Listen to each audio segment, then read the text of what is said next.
Hey, what's up, everybody? It's Chef Jourdan-Cha'Taun, and you are now tuned in to Chefish. Today, I have my girl, Chef Tregaye, right? Gotta get that right. Gotta get that right, freshly married over here. But yes, Chef Tregaye is a private chef, caterer, and Food Network star. Actually, just a food television star in general, because she's worked in multiple networks.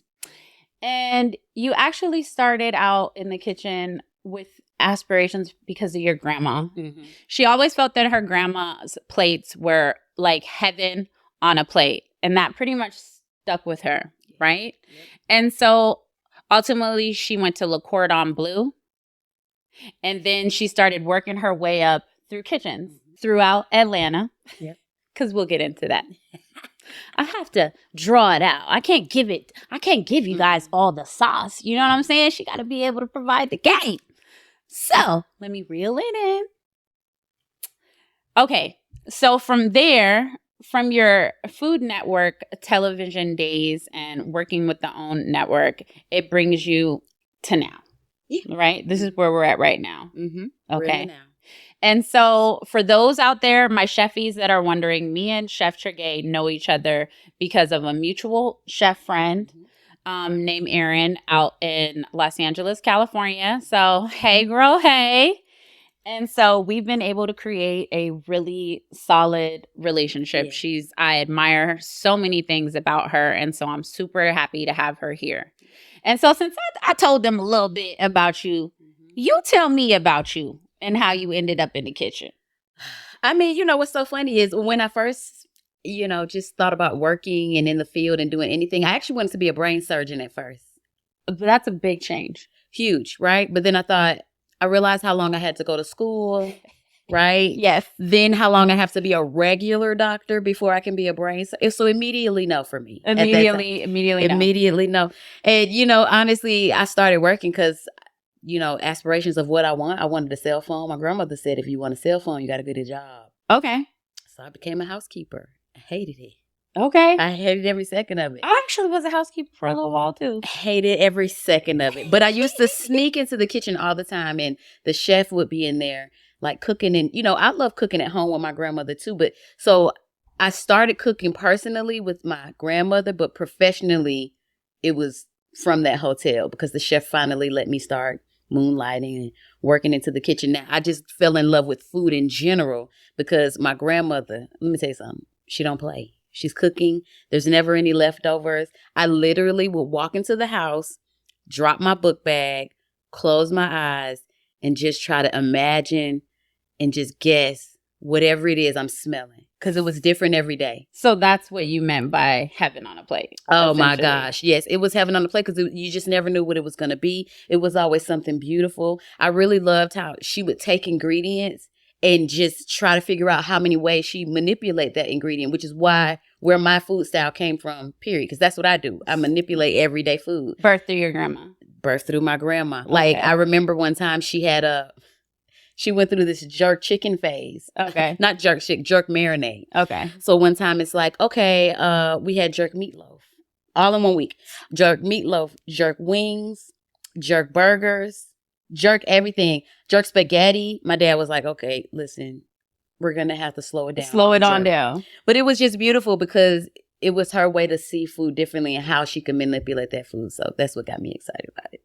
Okay, so beyond that, it sounds like you were giving us a little taste already about where your whole love for food started. Mm-hmm. And I love it that you said it's with your grandma because mine is with my grandma too. And she was born in 1923, born on a farm, never had a microwave.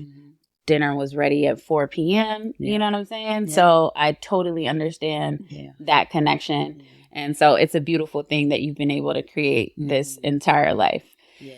And so from there, you went to Cordon Bleu. So did you work around restaurants in Atlanta, or how did you end up in Cordon Bleu? Because it's different from cooking with our grandma and then going and cooking for real. Right. So you remember I was working at that hotel and that lady let me work in the kitchen. Well, I got good at it. What hotel? We didn't hear about So that. I was a housekeeper. The Chefies did Yeah, not because hear about I was that. a housekeeper. So remember I said I was a housekeeper. Yes, but It was at a what hotel. So I was at the Hilton. Was it the Hilton? See, Yes, the Hilton so Garden they had Inn money. in Decatur. The Hilton Garden Inn in Decatur is where I was. They had money. No, it's like living in the hotel. I okay? did. I just worked there. So No, but I'm saying that's a it was an upper echelon hotel, but I didn't feel upper echelon. But you I didn't was tell us. toilet. That's the added spice that we need. You know what I'm saying? So from there, I worked at that Hilton Hotel as a housekeeper, got out of that, got into the kitchen. Anyway, I got better than the chef. I got so good, I was fired, okay? Okay. I don't say that about myself. Everybody was saying it about me. So anyway, I told her, I said, well, I think I'm going to go to school for this. I think this is what I want to do. I've decided because it's time for me to graduate high school now. I need to figure out what I want to do. And she looked at me and said, I don't know why, because, it's not like you're going to finish and graduate. Okay, so so I always say whatever happens is preparation for what's to come. Mm-hmm. And then there's always like that this is it moment. Yeah. And so for you, it kind of sounds like it was a 2-part of that moment. Mm-hmm. And so when she said that, did that fuel you Absolutely. more? If you want me to, absolutely. I can't do it. If you want me to do something, just tell me I can't. I went and graduated top of my class, came back to tell her, but she had got fired. So, long story short, I ended up, I'm fresh out of college and I'm like, yeah, everybody gonna hire me, right? I'm out of college. I went to Cordon Bleu. Cordon Bleu. I'm a graduate. Cordon Bleu. Everybody's hiring me. I'm a graduate. Wait, but are you trying to tell me that you weren't a chef when you graduated from nobody wanted to hire me, like Waffle House, but you weren't a chef, right? No, I wasn't a chef yet. No, because I was a graduate, a culinary student. But so when you go to culinary art school, that doesn't mean that you're a chef, right? No. It's your experience that makes you a chef. Right. Yeah. And so I think a lot of people are missing that. And so, see, for us, we get it. And sometimes we got to just for you guys, my chefies out there, the people tuned in. Yeah. For the Instagram chefs. Yeah. You can't replace time and experience. Right. You can't go to electrician school, like the 2-year program they have. Right. And then graduate and say you're a full-on electrician. No. I don't think it would work for you. You couldn't go. Right. You get sued a lot. Light up a building. You'll get sued a lot. Yeah, literally light up the building. So what I'm saying is, right out of school, I'm like, yeah, this is what I thought. Nobody would hire me. So I said, well, I got to figure this out. I've always taken life into my own hands. So I went to 5th Group in Buckhead Life Restaurants, which is now American Bold. Okay. And at the time, they were one of the top catering facilities in Atlanta. Okay. And so I said, look, I really wanted that job at the Marriott. You know the Marriott by Lenox, the big tall glass Marriott building? Yes. I don't know why, girl, but I wanted to work at that Marriott so bad. So I was like, but they wouldn't hire me. It was a seed. So I was like, okay, can you just please let me work here? This is American Bold. And I'm like, just let me work here for 3 months so I can put this on my resume so I can have a good place on my resume. And then they'll hire me. So it ended up happening. They ended up wanting to hire me, but I got the job. Right. At the Marriott. So that's one jewel period. If you want it, you have to get it. If you can want it in the way you want it, you have to get it, right? I could have easily said, damn, ain't nobody gonna hire me. Well, I guess I gotta work at Waffle House. Fuck that. I wanna work somewhere nice. So if that means I gotta invest in myself by working for free, it's not really free. I'm gaining knowledge. I'm gaining relationships. I'm gaining so much. So I really wasn't working for free. Well, they were giving me so much. That you have to start somewhere. Yeah. And beyond you have to start somewhere. Yeah. You also have to do the fucking work. You got to do the work. You got to bet on yourself first, right? You got to stand on that. And that's where all y'all out there, if you give up on yourself, you'll give up on anything and anybody. Because most people are going to try to dampen your light. They don't, it's not even that. Now, some of them don't want you to shine.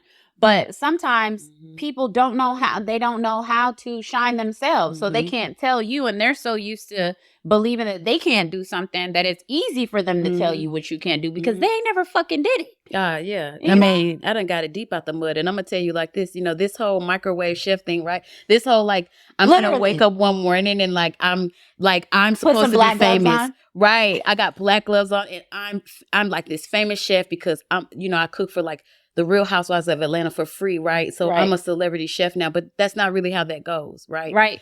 Tell it.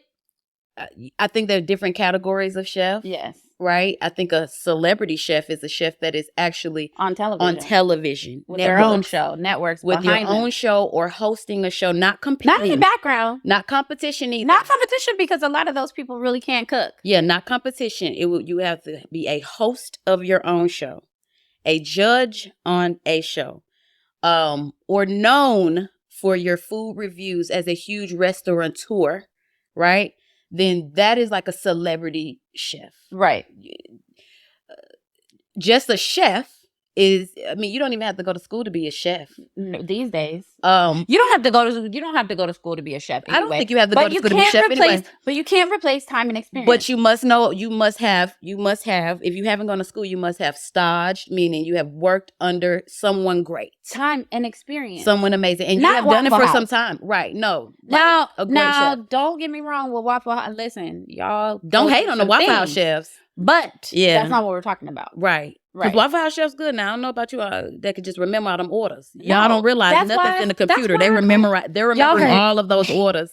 Y'all heard me. I corrected myself. Yeah. I corrected myself. That's hard work. But we are talking about two totally different things. We're talking about two totally different things. They're two different calibers of chef. And so now let's get into the main course, right? So you attained that job at the hotel, and then where did you go from there, and how did you transition into the catering and television? Like, how did this it all kind of connect? So how did you get there? So, of course, from there I'm learning, I'm growing, I'm getting into the corporate world, and then I moved to Florida, and I work at the JW Marriott Ritz-Carlton Buckhead down there. So you there. liked working for hotels? It was amazing. I like working for hotels because you got a different experience. Yeah. It was a melting pot of people. Right. Even in Florida. I mean, there were people coming over from Korea and Japan that were on visa from all over. So I'm learning real international foods. Cuisine. Like, I'm really learning this stuff. And like, I'm able to be in different departments, right? So I'm able to learn banquets. I'm able to learn how to do a big party, numbers. I'm able to also do fine dining. I'm able to do breakfast. I'm able to be experienced in every aspect of chefing. So don't sleep on the hotel. I love the hotel business for that. I think that if you're training to be a great chef, the hotel business is great for you because you're going to get so much experience. I started out at the Andaluca inside of the Mayflower Park Hotel in Seattle, Washington. Yeah. So exactly what you said. It was kind of like school out because I was going to culinary when I started. So then it was like the real work. But what I liked about that also is being able to be trained in cooking in volume. Right. Because one day you go in and your prep sheet is 250 people. That's just for lunch. And then you got to move on to a 1,000-person banquet. A 1,000-person banquet, black tie. You know what I'm saying? Sometimes you want to work front of the house and get the hostess checks or the wait checks. You know what I'm saying? So I love that. I love that about hotels. Please don't sleep on it. Very good teacher. I mean, I was excellent in there all the way up till the end. My last place, I moved from Florida. And when I moved from Florida, I was going through a transitional change personally, and it was a quick move. And it's like, well, where am I going to work? So I called.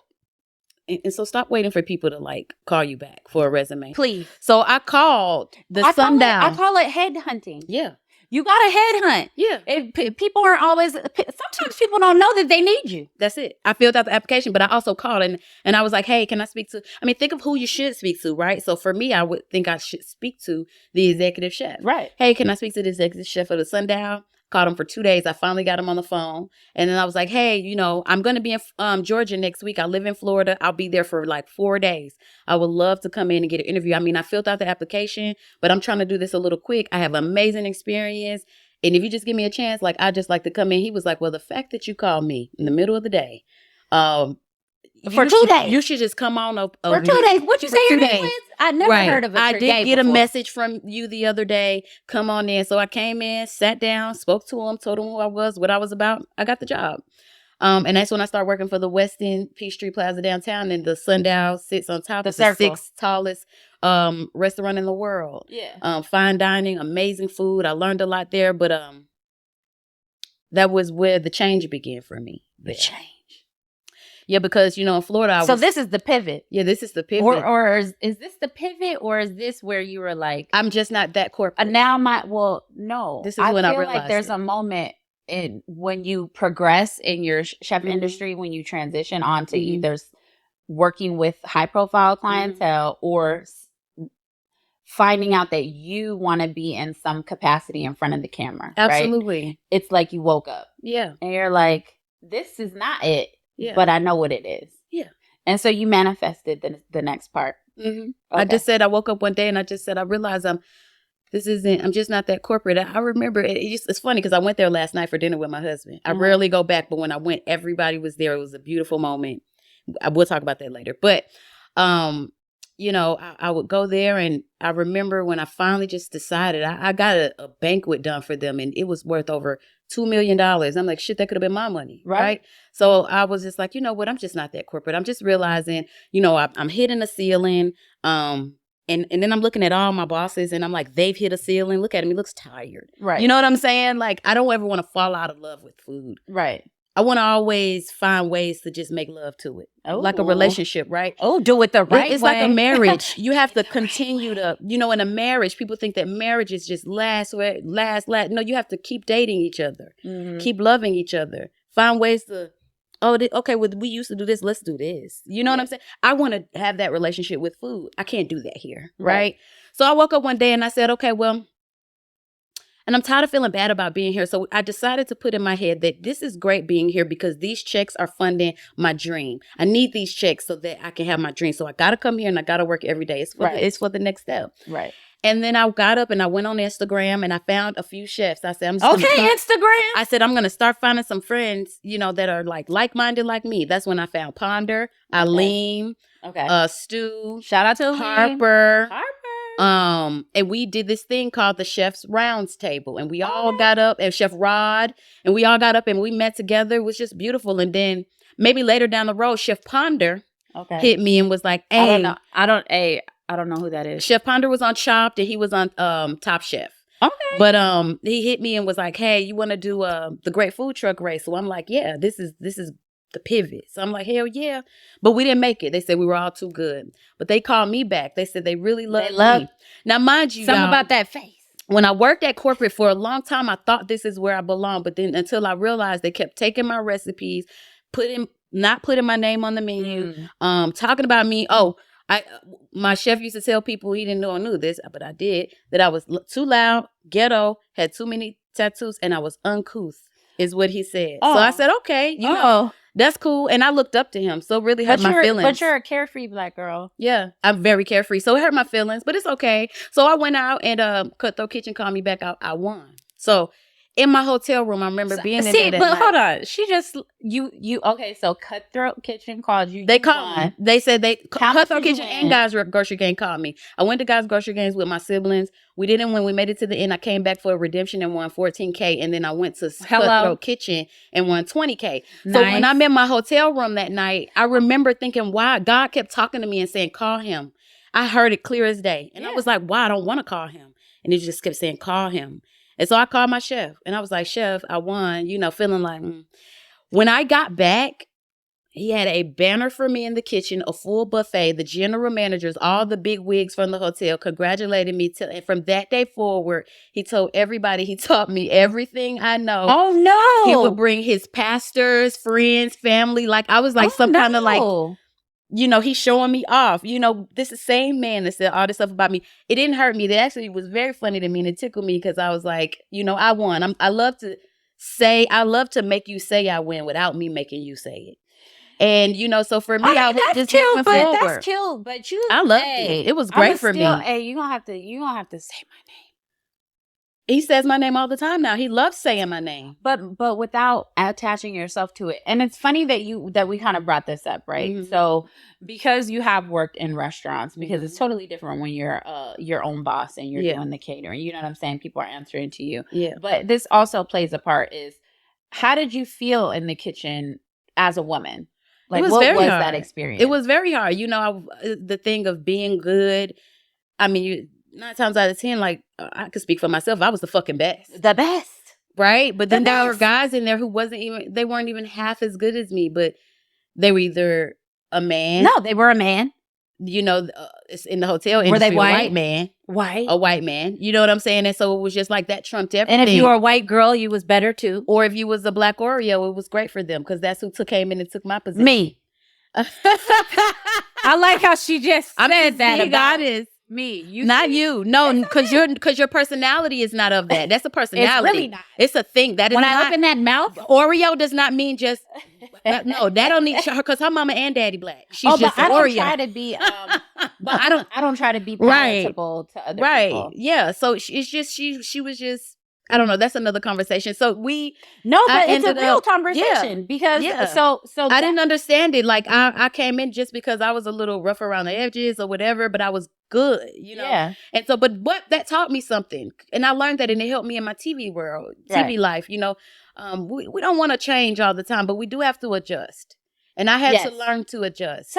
She learned that before me, so that was we have to know to soften. She learned that before me. So see, a lot of times we'll get angry about it, like, oh, she Oreo, but really she just learned that before me. She learned she had to adjust for what she wanted to do. Right. She wants to be in corporate. She wants to be an executive chef at hotels, which she still is to this day. Oreo is not just complexion. And it's also, it's a way of life. And it's conforming. You know what I'm saying? So that's what she wanted to do. I don't know that because I didn't necessarily fully understand what you meant because I just thought it was just light.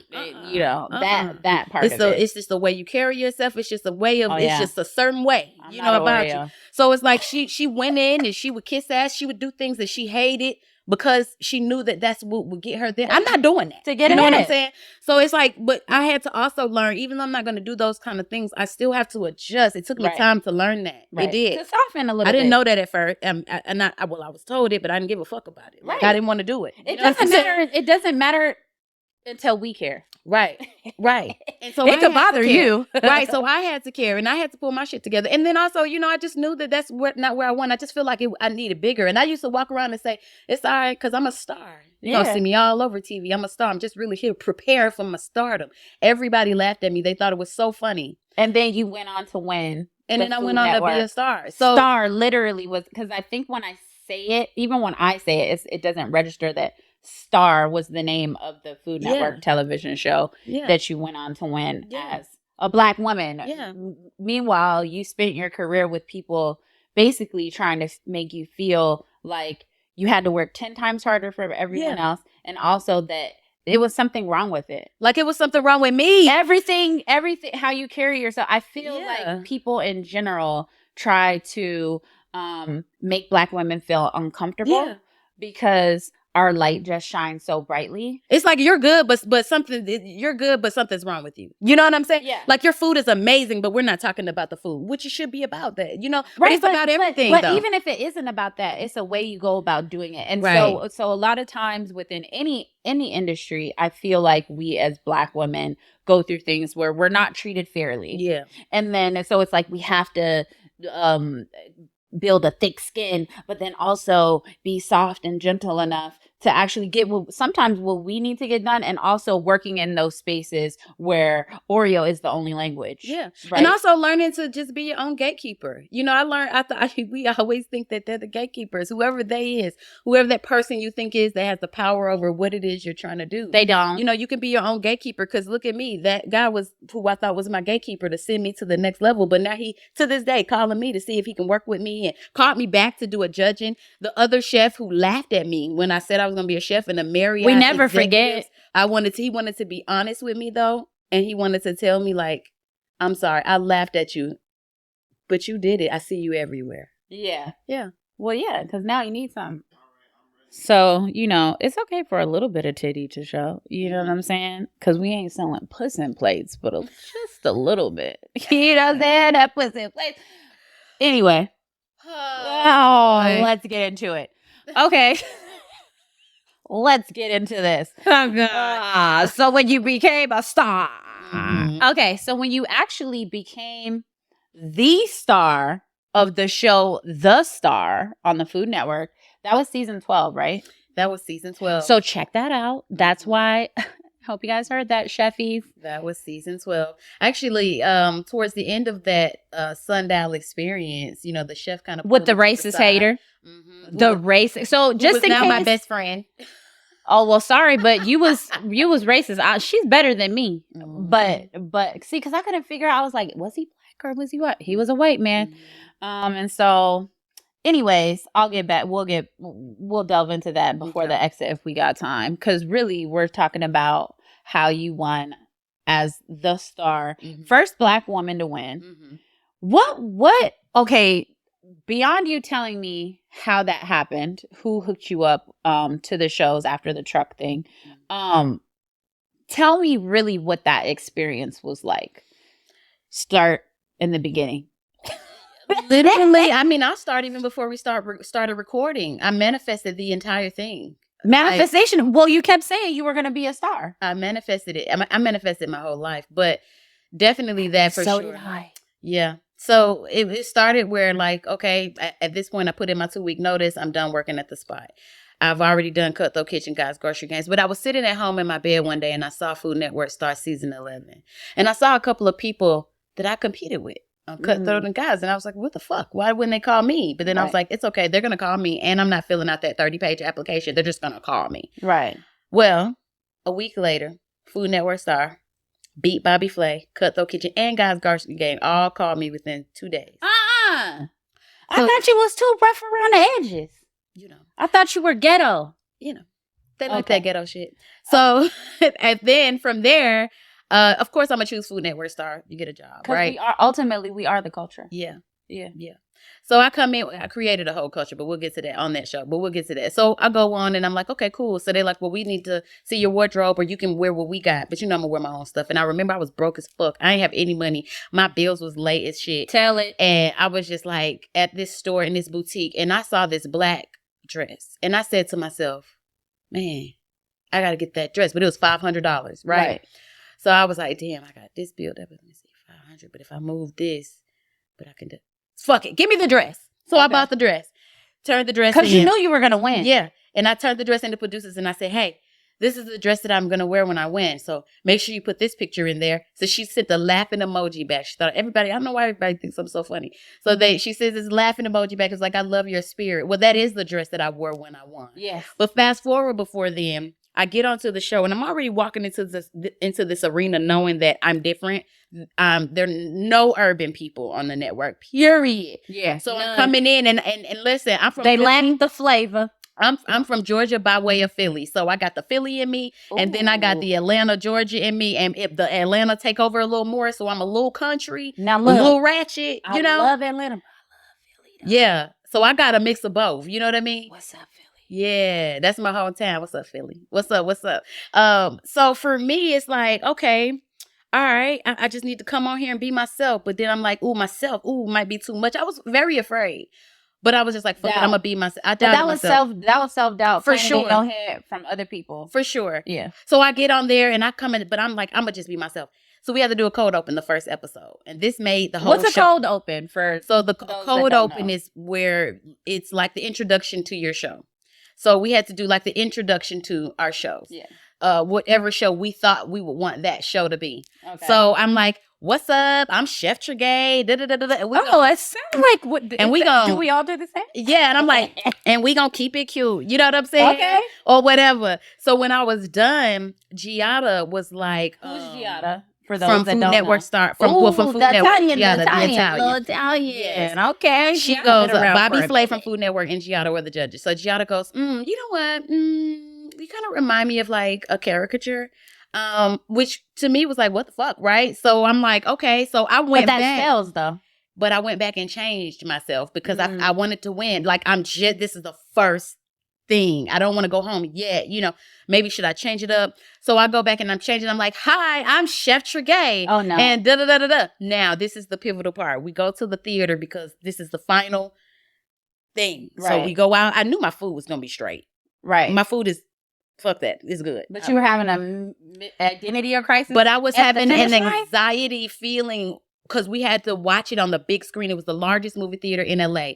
And they had invited some guests, and Tyler Florence from Food Network was there, Bobby Flay and Giada. And they're sitting in the front, and it's like 40 people. And that's some heavy hitters just to watch TV. You. And so I'm just like, and it's like they made me go last. It's almost like they knew that I fucked up, right? Because they made me go last. And so this comes up on this big movie screen, and it's me. and I got to watch myself step outside of myself. I cried so bad, booger tears, booger snot. Like, I was crying so bad, and it wasn't even an elimination round. The producers was like, it's not even an elimination round. Like, Right. it's okay. I was like, no, because I told myself that I would never allow anyone. And when I got here, I wasn't going to let y'all make me change me and step outside of myself. And I feel like I let what she said to me change me out. And I got to watch it on this big screen. I would never let that happen to me again. I would never. So she was like, it's okay. And I was like, I know. Just give me my moment, because I just was. So we ended up going to. But that's great. You were crying. They love it. I cried bad. Yeah. They love it. So we ended up doing the final thing. Right. And Giada was like, Tregaye, what happened? Like, you were like different. Tyler, she was so spunky the other day. And I was like, well, you told me I looked like I was like a caricature. And to me, like, I'm here to get a job and this is serious for me. Right. I didn't know if I needed to switch it up, but don't worry, it won't happen again. She was like, well, you just showed me that you can't even pretend to be someone else. So just be yourself. And I won almost every competition after that. Love and it. I won. So I she won the show. reinforced that. She reinforced that. It's actually, okay. Well, and also is actually your greatest gift. Yes. Yes. Yeah. And it's okay to be myself. It's fine. But it was just residue left over from all the years of being in corporate. Chefs telling me I wasn't never going to be nothing.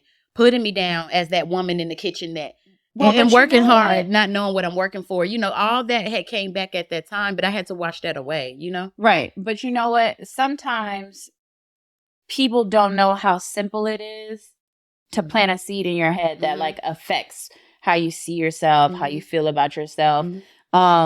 Because I had went through that 80-pound weight loss transformation, and I was only able to do it when I changed my self-talk. Yeah. And so sometimes we don't have the words all the time to express to other people how it's like, I don't like, don't, Right. and sometimes we have to verbalize that. And a lot of times we, in these spaces, we've been taught to kind of suppress. Yeah. And we don't always know how to articulate how we're feeling besides it being aggressive or strong, and so it's kind of conveying, you know what, that hurt me actually. Yeah. But it's just so simple to plant that seed. So Yeah. I think that that's a beautiful thing that she was able to like hear you and then reassure you like, no, like this is great. This is great. This is great. That wasn't saying it in a bad way. Yeah. You know what I mean? It was just like. But I'm happy you got that, because if Yeah. you wouldn't have gotten that moment, you know what I'm saying? Like, that's really, really important. Yeah. That's an important moment. Yeah. It was a super important moment. And I found myself reliving things over and over again, right? Because you remember when I told you, I was in school and then I got out of school and then I thought everybody was going to hire me, right? Right. So now I'm like Food Network star. Right. I'm a fucking star. Right. Right? Do you know who I am? I'm about to be on all the shows. Yeah. Shit. I got to learn the game real quick. Yeah.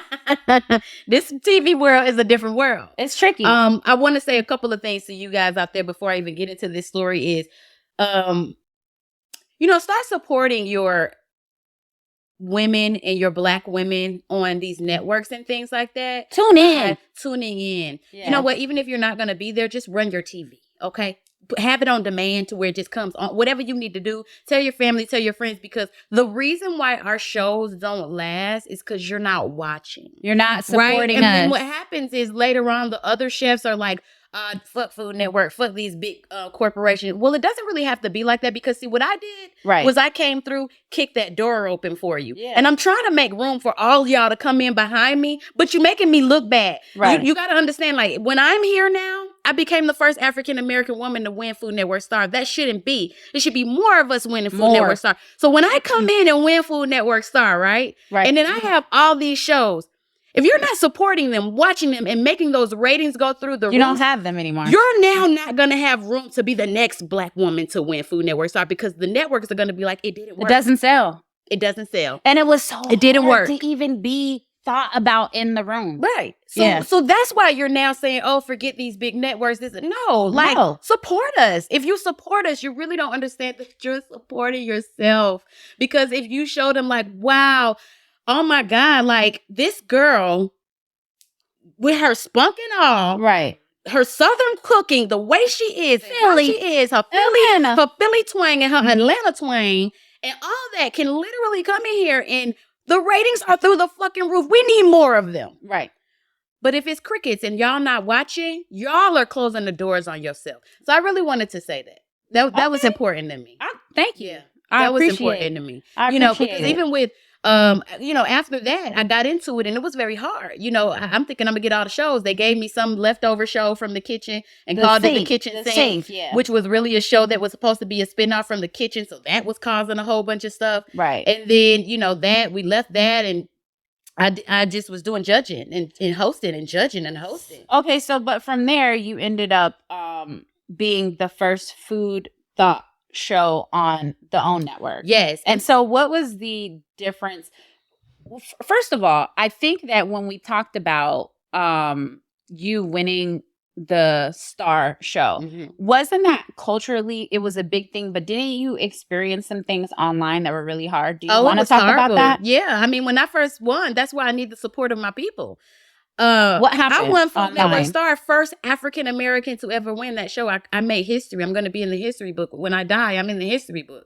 And so at the end of the day, I didn't have all my family, my people, my family members, yes, but like my Black people community supporting me. It was more so 1,000 different negative comments. Right. It was 1,000 negative comments. And so we just had media training and they told us not to read them. But I was reading some of them because I thought it was funny.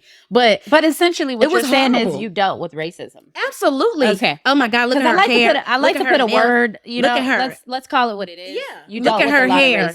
How is she cooking with the hair? Well, it's a lot of other chefs that are Caucasian that have long hair. Right. You're not saying nothing. But it's because my hair is big and curly and afro-like. Is that a problem now? But this lady's hair is down to her chest and she's bending over, stirring the pot. Right. What's the difference? Like, oh God. Like, it was so many bad comments. And I would just be looking like, damn, that's crazy. Because I'm going to put myself all in your face. Oh, well. You know what I mean? But it was horrible at the beginning. Right. And I just had to not worry about it.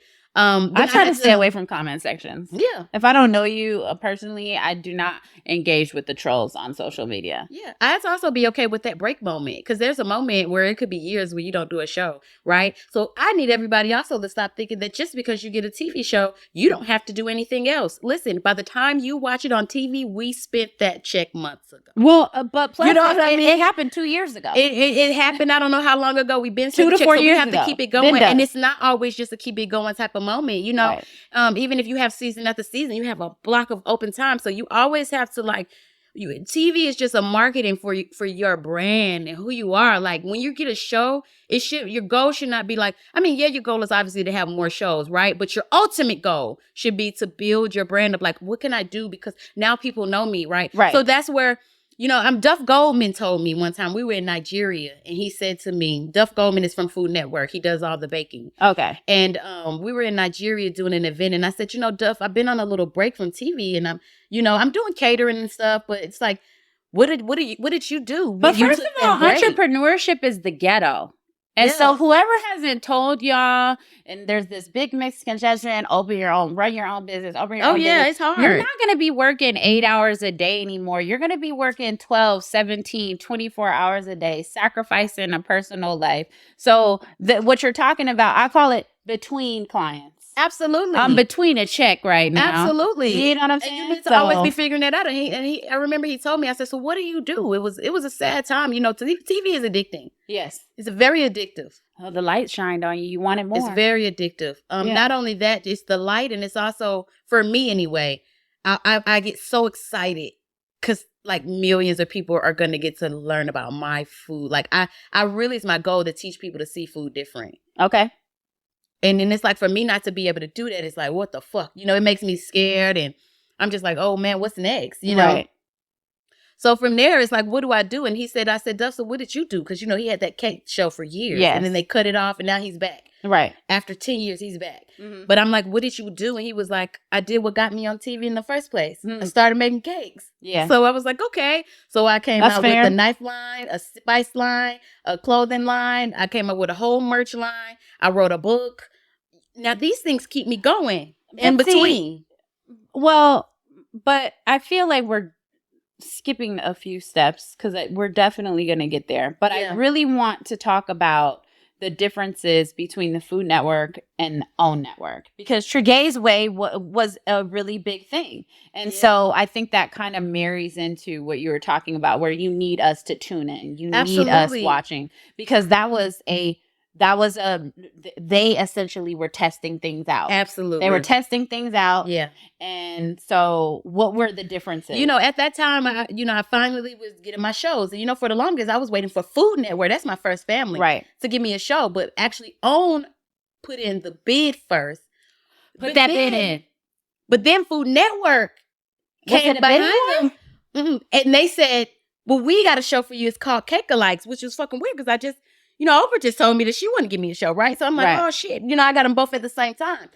Two networks. So now Food Network's like, it was almost like they was racing to do my show before I did her show. So I did my show for Food Network first, even though OWN asked me first. So I flew out, did the show. Oh, so you did Cakealic before Tregaye's Way aired? Yeah. Okay, cool. So I did that. And then after that, it was kind of, that's it. And then after that, it was time now to shoot on one of the two.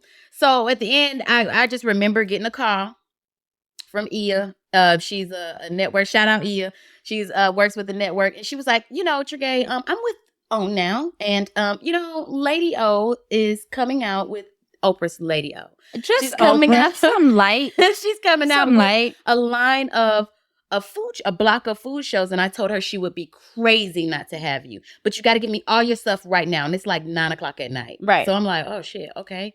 No problem. Okay. And no, actually, I filmed OWN first.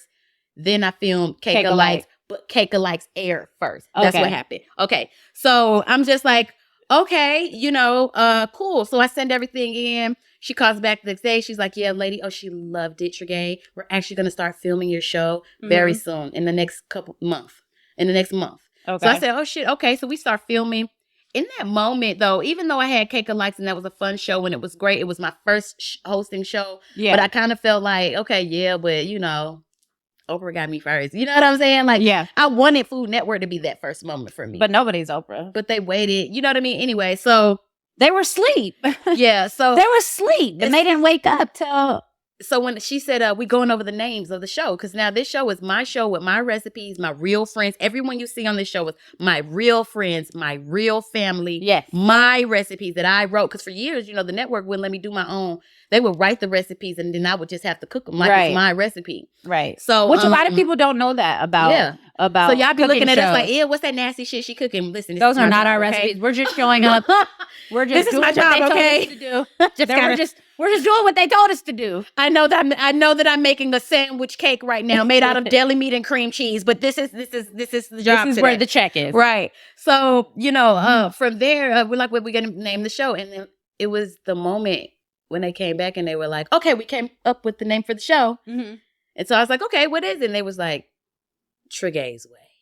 I don't know, for me, it was like a full circle moment. Right? I mean, it's from everything. From the beginning, from school, from getting told notes, from there, from going and getting on my own. The biggest black girl, the biggest black woman. Yeah. To getting to corporate, to doing this, to doing that. Then after that, leaving the network, winning the show, getting pushed aside a little bit from that, then getting my own stuff, then making them make me do stuff. I mean, having them make me do stuff. And then from there, it's like, now I get to finally have it. Yeah. Tregaye's Way. And this beautiful black woman saw that in me and decided to name my show Tregaye's Way. It was the biggest moment for me. To this day, it's the biggest moment of my life. I can tell. I could just have it my way. I really have it my way. And now it's airing on Discovery Plus. Tune in so you can watch that. Season 1 and Season 2. Tune into the game. Okay, but wait, before we move on from there, I also noticed, because I was tuned in, that your son, your youngest son, he's like a little star. Yes. And he really loves to cook. Do you think he's going to follow in your footsteps in that way? Absolutely. We're working on it now. We're working on Z's World. Okay. I'm practicing young with black him man right now because I have to practice with his patients. Legacy work. Yeah, he loves to do it, but the filming world is a little difficult. He's still a kid. So I want him to do it, but I want him to want to do it. So we're starting to just do it, record on days he wants to record. Right. We're creating a collection. Well, and then we'll it's add them always all different. up. I try to tell people, even the people that want to cook for real, it's like it's different when you're cooking for fun and when you turn your passion to profit. Then it's just not really fun anymore. Right. And then your oldest son, he's kind of more behind the camera. And so do you think he's going to take his photography or videography seriously, or is he still just kind of trying to figure it out? He just started college at Southern Hampton University.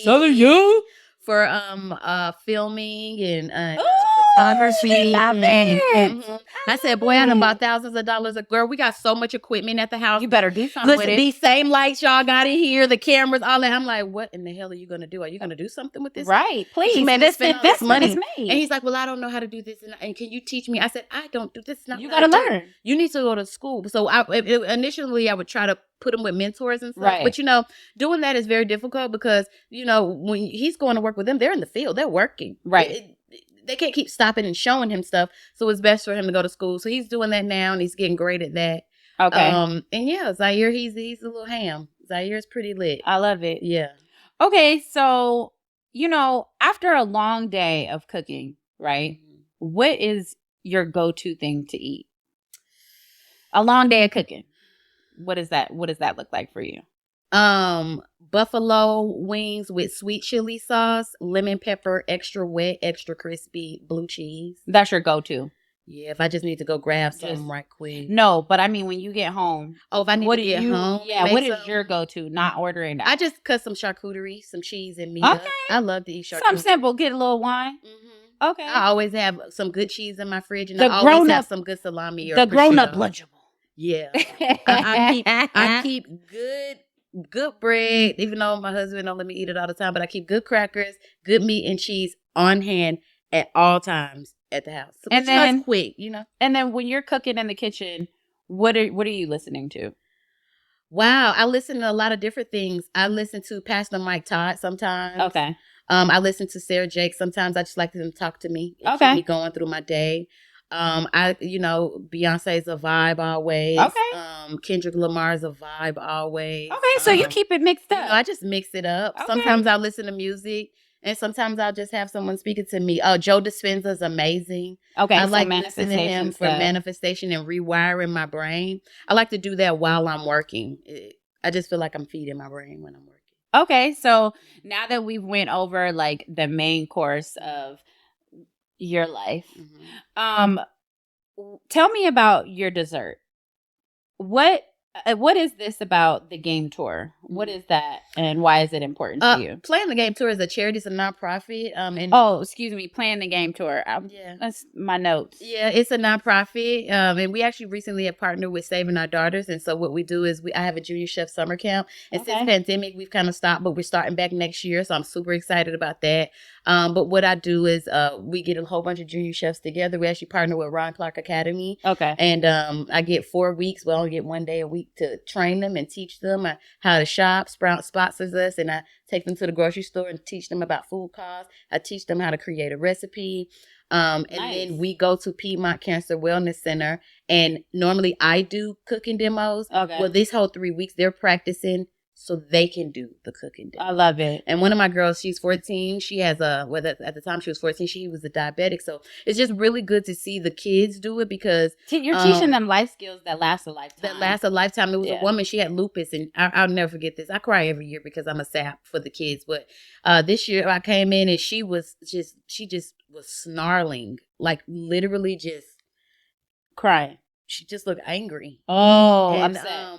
Okay. So I'm like, it's okay. After this is over, she'll feel better. Okay. At the end of the class, she walked up to me and said, "Can I hug you?" And I said, "Sure." And she was crying and bawling. Mm. And she was just like, because first I thought she was just a Karen, but really she just wasn't feeling good. Oh, okay. And she was like, I never thought that I would be able to eat good food again. I was able to eat everything here. This class today changed my life. Oh, we love it. And I just want that's why you do it. And that's why I do it. Yeah. And I go to schools and I take different chefs and we talk to the kids. Mm-hmm. We talk to the ones that are going to college and we talk to the ones that may not want to go to college. It's fine either way. Okay. I tell them they don't have to go, but just know it's harder. Okay. Just know you got to put in a little more work. You can still succeed. and we just try to speak life into those kids. So that's what it's about. So, you know me. And I'm always about that bottom line. Y'all don't know, but I'm always about the money.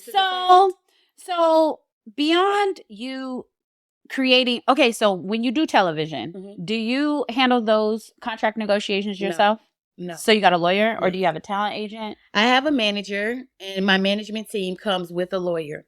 If you do not have a manager, first of all, make sure your manager is a manager, a real manager. Because that'll make or break them taking your money. It's happened before. Make sure you got a real manager and management team. If you don't, you got to at least have a lawyer. I don't care if a lawyer always, even if you're not in television. If the contract seems small, I always have a lawyer read it, because that makes or break everything. When I first started off on Food Network, I was in contract jail for 5 years. Oh, I was just so excited about being on the show, and I just signed the paper. Yeah. That's what contract jail means. You signed a shitty deal. Yeah. I couldn't do YouTubes for 5 years. Yeah. Like, I wasn't even doing any work with them. I couldn't write a book. Get a lawyer. I couldn't do merch. Get a lawyer. Yeah. And beyond in television, even as private chefs, even in anything, have a contract. You need a lawyer, and you set the tone, and really it prevents people from playing with you.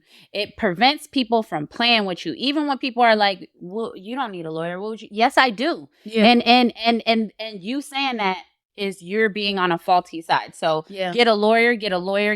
I've never had a contract that hasn't been redlined.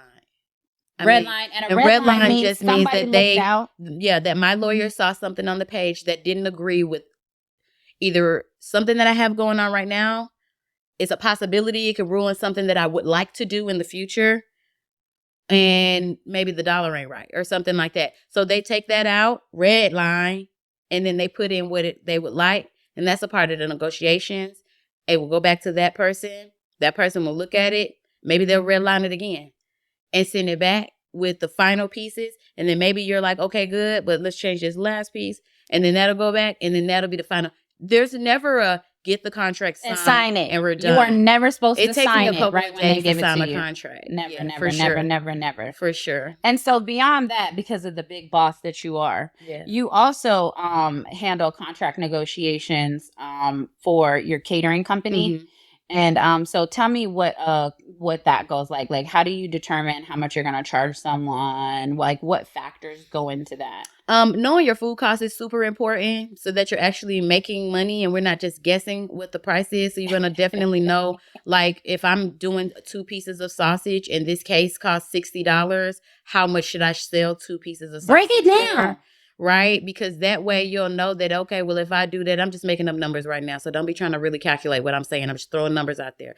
But let's just say if you have that right, and it's like, okay, out of those 63, in a case it's 63. So that means I'm paying $1 a sausage, right? Let's just say I'm paying $1 a sausage. So how much can I sell these for? I could sell the sausage for about $3, $4, $5. I'm gonna make my money back. Okay, cool. But if I didn't do that and I went and I said, oh, well, I could be nice and I could sell it for 79 cents. Now I'm in under my money. I'm not making money. I lose before I start, right? First of all, there ain't no being nice in business. And it's you really not. Make sure that you put your personal profit first. That's the point. That's what I'm trying to say. Your personal profit first. Otherwise, it's slavery. Yeah. You're going to be But that's just a piece of it. That's not even the whole thing. Overworked and undercharged. Yeah, that's not even the whole thing. That's just the food cost, right?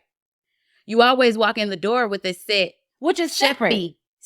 Food cost is separate. Chef fee. From a chef fee. You don't do all in. All in is where you try to put it together. And then usually you only end up paying for the food cost and you don't work for free. Yeah, even if it's just a delivery, I have a fee.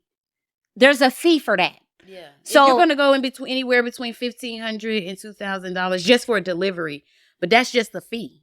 But that's not the food, the gas. Tell them. That's not how much I have to pay these employees to make the food. What about the prep time? That's what I'm saying. The prep time. Yeah. I have to pay somebody else because I'm busy. So I have to pay like 3 other people to do it. You see what I'm saying? Because really, and they got to look right. You're not supposed to do everything yourself. Yeah. And also, in order for your business to grow, you have to understand. I also, honestly, if I could do everything myself, I would.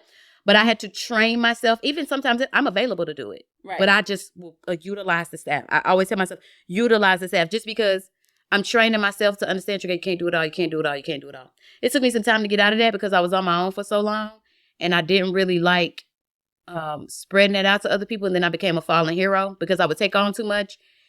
I'm always gonna get it done, but man, I be tired as hell the next day and stressed. My head hurt, my feet hurt, my back hurt. It took a lot for me to get that done, and I was sick. Yes. And now, I can do an event you can't be happy and make great money. No, you can't be you're happy. Not happy. You can't be happy working like that. Yeah, you're not happy. You're tired. Yeah. Okay. So I just started utilizing those people. So now you got that. So what I like to do is I'll send out a quote. A customer comes to me and they say, "Hey, I'd like an event," and I'll say, "Okay, great. I have a few questions." I always send out my questionnaires.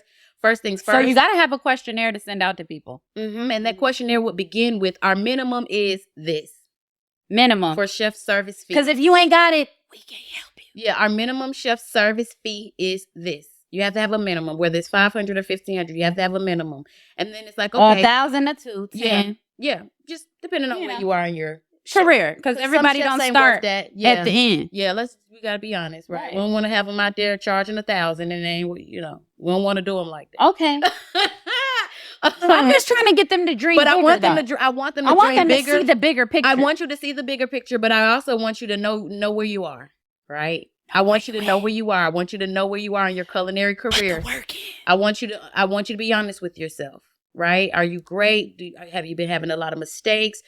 Do you need more training? More training. Do you need to work with more people? Because you being honest with yourself with that, it's going to help you in your career. It's going to help you because if you lie to yourself, you're just losing money, right? Right. Because now this person is going to tell that person how much you fucking sucked.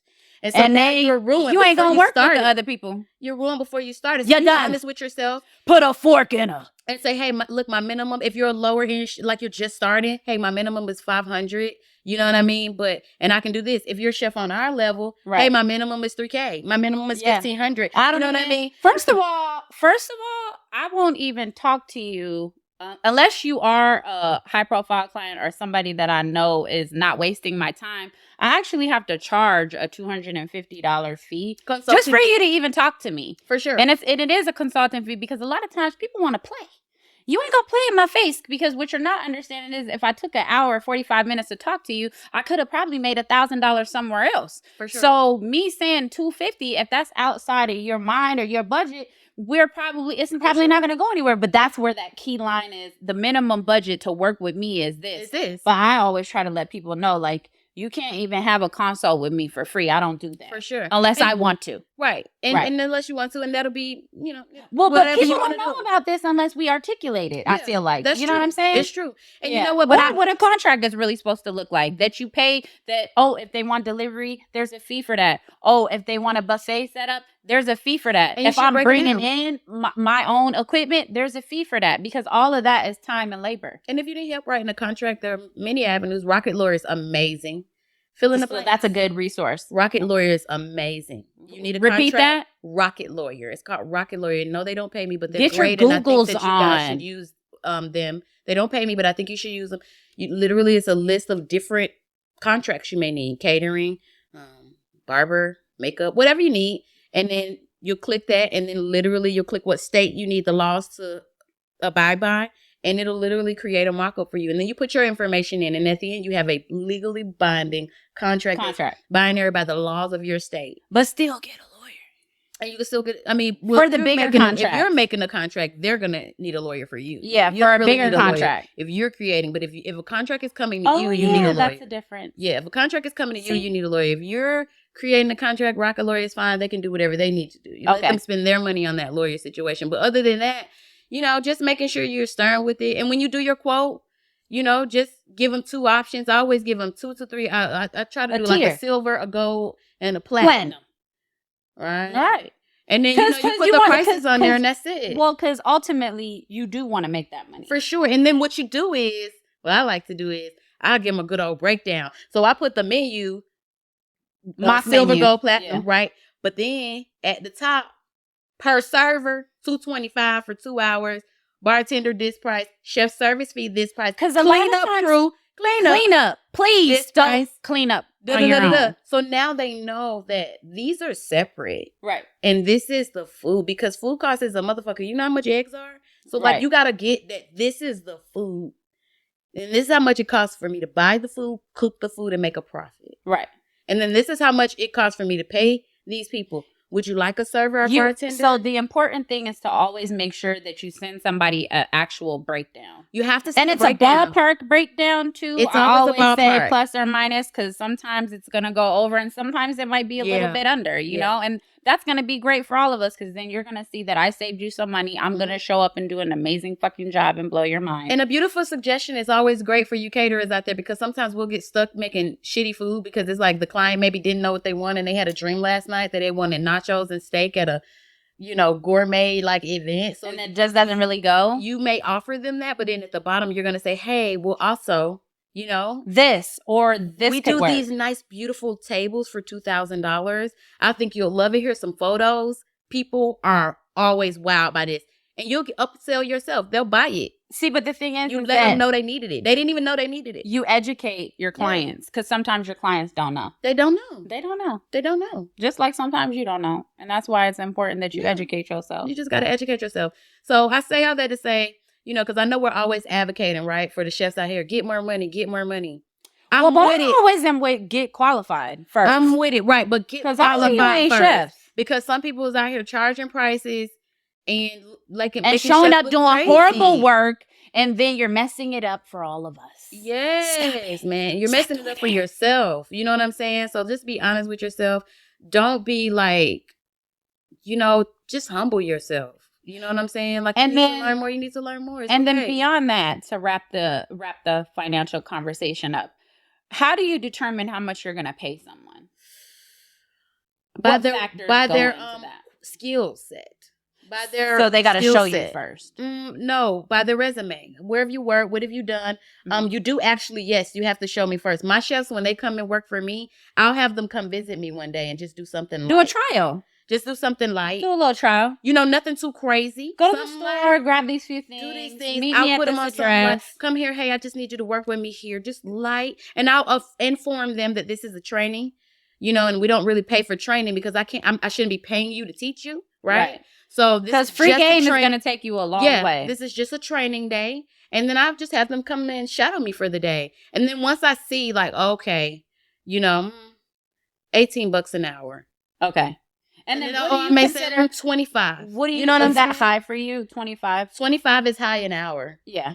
But you got to be worth it. It's some shit. I always overpay people. We and her. She tells me all the time. She overpays people all the time. I'm just like, that's fucking crazy to me. Like, you know, $18 an hour is how much like that's a good price, you know, for a regular prep cook. That's fucking great. $18 an hour. Right. $20 an hour. Like, you're an experienced chef and you better be able to like really, like, I better be able to leave, go to the bathroom, walk around the corner and grab a deli sandwich. And you better still be able to keep this shit rocking for anything over $20. Right. And if you can't do that, 18 me down. It's 18. So, but then give us... It's 18. Give them... Like, what? So then give them an idea of, as a private chef, when you're first starting out, what should your salary look like? And then after, give them the platinum, the gold, and the bronze. And then I think we done gave them enough money, gang.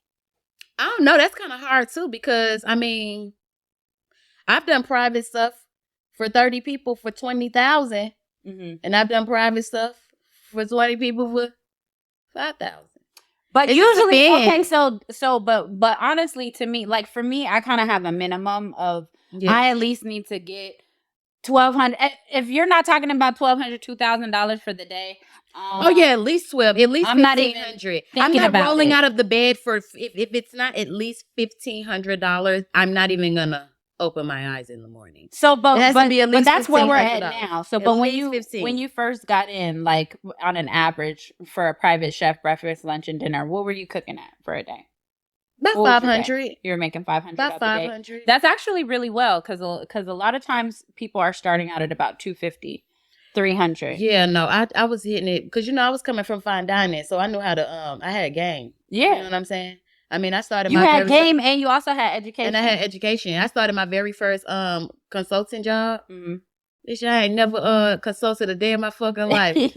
Right? This lady come up to me. She say, that's why you can make your own future. She say, I'm from Miami and I want to open this restaurant. I want it to be like Cuban, but like Miami and da da da da. Right. So I'm like, okay, cool. And she was like, we got a $25,000 budget for consulting. but we need you to just, like, we already got the building. It's pretty much decked out. We just need you to help us with the menu and hiring staff and training staff. Bet, I got this. I know how to do this. Oh, yeah, and we need you to help us pass health inspection. No problem. Right.